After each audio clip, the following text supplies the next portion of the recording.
So this game, what the hell happened? The New Orleans Saints completely crushed the Dallas Cowboys, ending their 16 win streak, 16 home game win streak the Dallas Cowboys had.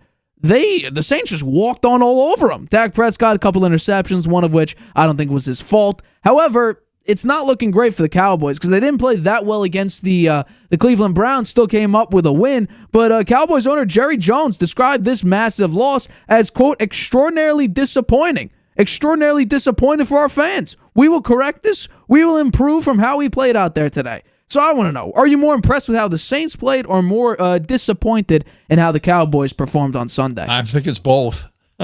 I look at the power rankings. The Saints moved up from number 23 to number 9 after this game, an increase of 14 positions. The Cowboys aren't even in the top 10 anymore. They've dropped out because of this game, which was a total blowout by the Saints. Alvin Kamara rushing for 115 yards. He had on 20 carries. He had 3 TDs on running, and 2 receptions on 3 targets for 65 yards, including a 57-yard TD on a perfectly executed screen. He's still one of the best players in all of football, I think, Alvin Kamara. Yeah.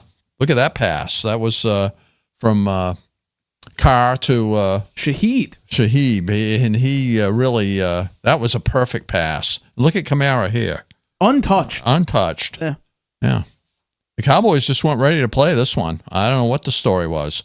Apparently, the Saints have the number of Mike Zimmer, beating him regularly, and the times that they played against him by a lot. I think the Saints have, one thing that might not stand out that was important here was their offensive line. Fuega and Patrick. Originally, Fuega was a game-time decision because he was banged up. He fought through the entire game. He looked stellar during his plays. He allowed 0 pressures the second straight week while having a significant factor in the run game. Also, Patrick had a significant impact on the run game, earning a 97.2 grade and protecting in the run game. And at center, they have one of the best in the business in Eric McCoy. They've got a very good offensive line, and that's helping Kamara out. I mean, you look at Kamara. He's scored 10 TDs in his last 8 quarters against the Cowboys' defensive coordinator, Mike Zimmer. He had 172 scrimmage yards and 6 TDs in 2020 on Christmas Day. He joins the Pro Football Hall of Famers LaDainian Tomlinson, Marshall Faulk, Jerry Rice, Clinton Portis as the 5th player in Super Bowl era with multiple games of 150 scrimmage yards plus 4 TDs. He's 21 games with 50 rushing yards and 50 receiving yards, ties him with Le'Veon Bell and Tomlinson for 3rd most through 8 seasons.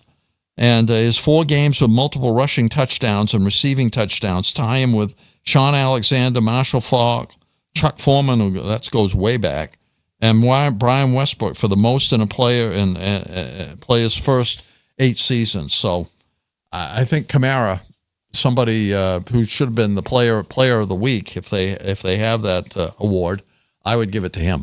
I'm very impressed with the Saints because what we've seen from the Cowboys is Dak Prescott struggles under good teams. If this is the Saints, if this is the true Saints, then we shouldn't be disappointed in the Cowboys because the Saints became a good team. And I think that is large part due to what they did in the offseason, which we've heard, by the way. The offensive coordinator got changed in the offseason to Clint Kubiak.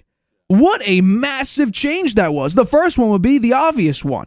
So last year, the Saints utilized play action on a league-low 13% of their dropbacks. So far, it's 51% this season, the highest. Derek Carr even said that he's gotten out of the pocket the most he ever has in his entire career. So this new offensive scheme is showing itself to be a massive improvement, which is not only benefiting Carr, it's benefiting the Saints' incredible defense. All of a sudden, they're going off. It's helping out everybody. Alvin Kamara, the receivers, the play calling, the coaching overall. This might have, by the way, these performances may have saved Dennis Allen his job. Because if they came out here 0-2 and they don't look good, or Derek Carr keeps making mistakes, if I believe the old offensive coordinator's name is Carmichael, if he's just drawing up a horrible offensive game plan, I wouldn't be surprised that midway through the season we saw Dennis Allen fired. But now with Kubiak out there, my God, what a change it has been. But the Cowboys, what do we expect, right? First of all, Mike Zimmer, not a great start. Yes, they did win week 1. Absolutely. But we have to realize that 2 touchdowns came on 14 possessions. 2 touchdowns, 14 possessions. So offensively, they were not great. 19 points came off field goals. Congratulations to Brandon Aubrey, best kicker in the league so far. He's doing all the work for the Cowboys.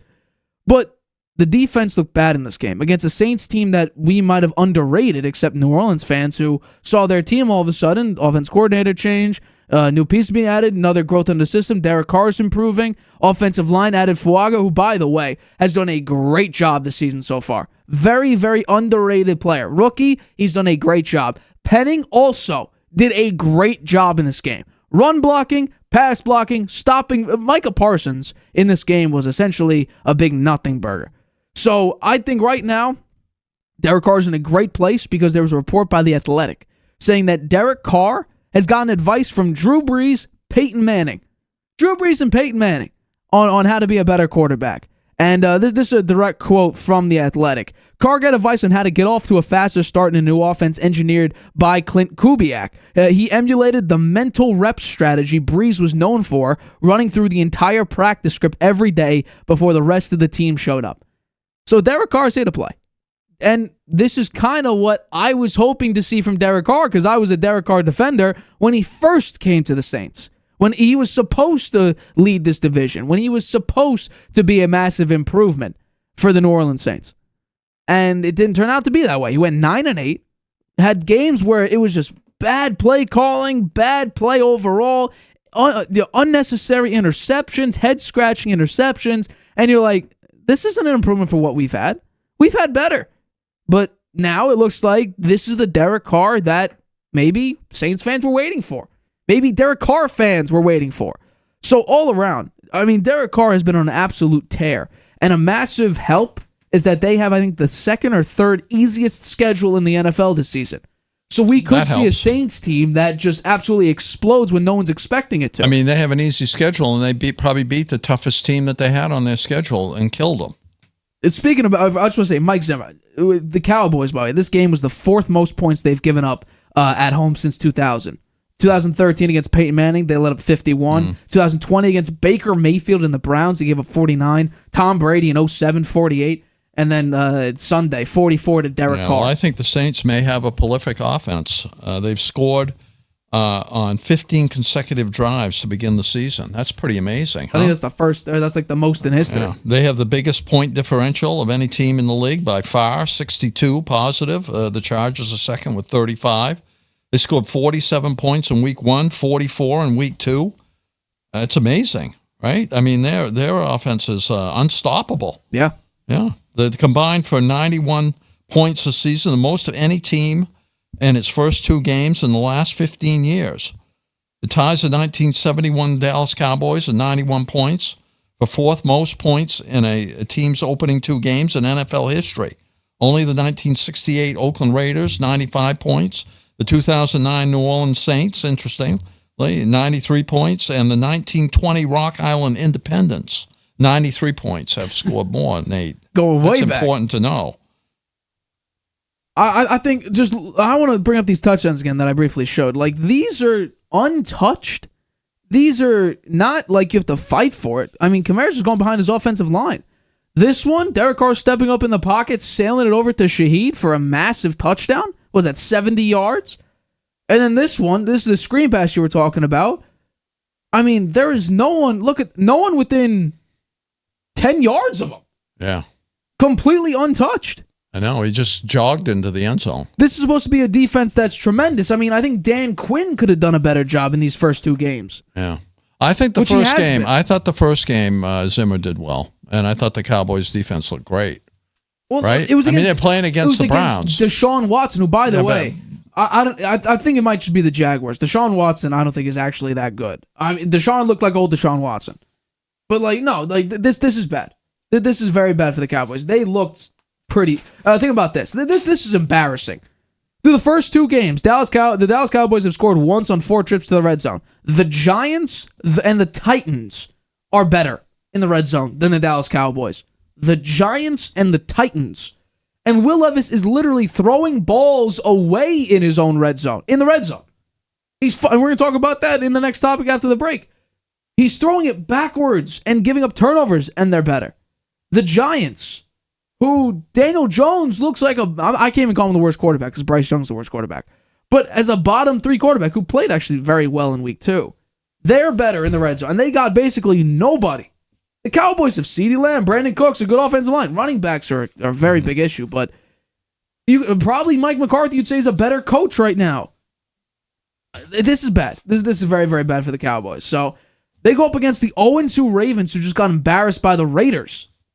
These are 2 0-2 teams that were stunned that they're 0-2. So it should be a great, great week of football. Again, a lot of parity. Don't love it if you're picking games. Don't love it if you're betting games. But yeah, the Cowboys go up against the 0-2 Ravens next week, or this upcoming week. I'm sure we'll talk about that on Friday. Hi, everybody. Thanks for watching. Make sure you subscribe here to get the latest from the show. Also, if you want to check out the full episode, make sure you click the I in the top right-hand corner right now. If you want to listen to this show anywhere you go, make sure you go to anchor.fm/The Harvey Hour or anywhere you get your podcasts.